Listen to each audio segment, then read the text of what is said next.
A terceira pessoa. Veja só, nós dois estávamos indo muito bem. Legal. A gente estava se entendendo legal. Poxa, muito bacana. E eu não queria filhos. Pelo menos durante 5 anos. Porque nas minhas condições, naquele tempo, não dava para ter filho. Então a gente, era eu e ela e eu. A gente estava muito bem. Aí, sem querer, você chegou. Pronto. Aí já entrou um terceiro elemento entre nós dois. Para dividir o tempo. Aí já começou, ou já começaram os problemas. Né? Aí já começaram os problemas, porque como eu era infantil, apesar dos meus 27 anos, eu era muito infanto-juvenil, digamos assim, era mais para juvenil do que infantil. Então, ficou difícil, ficou complicado, e ela também, enfim, dedicando a você, aí nós tivemos momentos assim... Você ficou isolado. Como que eu diria? Aquela ciúmes. Adaptação. Ficou com um pouquinho de ciúmes, né? Por que não? O senhor sempre fala que a base do sucesso do seu trabalho e da igreja está no casamento, do senhor e da dona Esther. O que o senhor tem a dizer a respeito disso, no sentido de casamento como base do sucesso para as pessoas, para qualquer pessoa?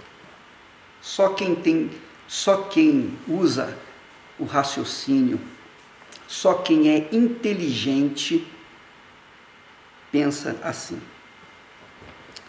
Porque se nós temos um casamento sólido, nós temos condições de construir qualquer coisa. Porque o casamento é a base de uma sociedade. São os fundamentos de uma casa. Os fundamentos de uma casa são as sapatas. Então, quando elas estão firmes, na rocha, então pode-se construir a casa ou o edifício com quantos andares quiser. Porque se você está bem com a sua esposa, você está bem consigo. Se você está em paz consigo dentro da sua casa, você tem forças para ir lá fora e lutar e conquistar. Você sabe que o homem sempre foi um provedor, o conquistador, o caçador, ele que supria a necessidade da mulher. Então, se eu estivesse bem com a minha esposa, então eu estaria em condições de ir lá fora, caçar, lutar, conquistar, vencer, sem ter maiores problemas. Ia depender das minhas forças. Então, uma esposa, como auxiliar, ela dá força para a gente. A mulher dá força para o homem. A mulher dá força. Ninguém nasceu para ser ermitão. Ninguém nasceu para ser uma ilha. Então, eu via no referencial dos meus pais uma casa, um lar, uma família, uma estrutura, uma célula da sociedade, uma célula saudável da sociedade. E essa célula foi estendida no meu casamento, no nosso casamento. Então, imagine o contrário. Vamos raciocinar de forma contrária. Suponhamos que eu me casasse, mas continuasse vivendo uma vida de solteiro. Então, eu iria arranjar mulheres lá fora, provavelmente iria arranjar filhos. Como é que ficaria isso? Se um filho do nosso amor, já me causava problemas no nosso relacionamento, imagine filho de outra mulher. Você pode entender? Então, a pessoa vive um inferno. Quem, por exemplo, casa e vive como se fosse solteiro, vai viver um inferno.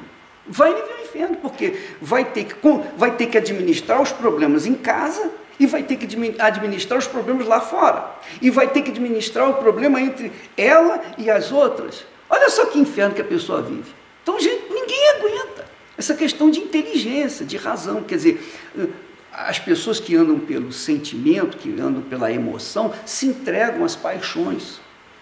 E aí, o que nós temos? Nós temos uma sociedade destruída, nós temos uma sociedade revoltada, nós temos filhos revoltados, nós temos filhos que estão aí jogados na rua, etc. Então não dá certo. Então nós temos um mundo caótico. Nós trabalhamos com a cabeça, nós não trabalhamos com o coração. Essa é a realidade. Esse me parece ser o segredo do casamento. Porque o casamento não é só você olhar o corpo, a beleza, a juventude, né, a virilidade dos jovens. O casamento, depois que você casa, então você fica naquele arroz com feijão. Feijão com arroz. Então, toda aquela beleza, toda aquela suntuosidade, digamos, aquele, como se diz? Uma expectativa, né? Não, todo aquele, como eles dizem aí, romance, glamour. Não, glamour, é isso aí, glamour. Todo aquele glamour, tal, aquilo acaba. Acaba no dia da lua de mel, acabou ali, ó, aí começa arroz com feijão. Feijão com arroz. Aí começa aquele negócio. Eu me lembro uma vez, quando eu fui convidar uma colega de trabalho para o meu casamento, ela falou, Edi, você é muito novo. Por que você vai se casar? Você vai ficar no arroz com feijão? Você vai se amarrar? Eu falei, olha, o nome dela é Lailda. Eu falei, eu gosto de arroz com feijão. Muito. Eu fui criado com arroz com feijão. Então, para mim pode faltar tudo, mas o arroz com feijão tem que ter. E eu estou com 67 anos, e continuo gostando de arroz com feijão. Não é legal isso? Não mudei. Olha, eu conheço comidas, comida francesa, italiana, as outras comidas estrangeiras, português. Eu conheço todo tipo de comida, mas para mim não tem nada melhor do que o arroz com feijão. Ele é a base. E é bem brasileiro. Não, é brasileiro, português, seja lá o que for.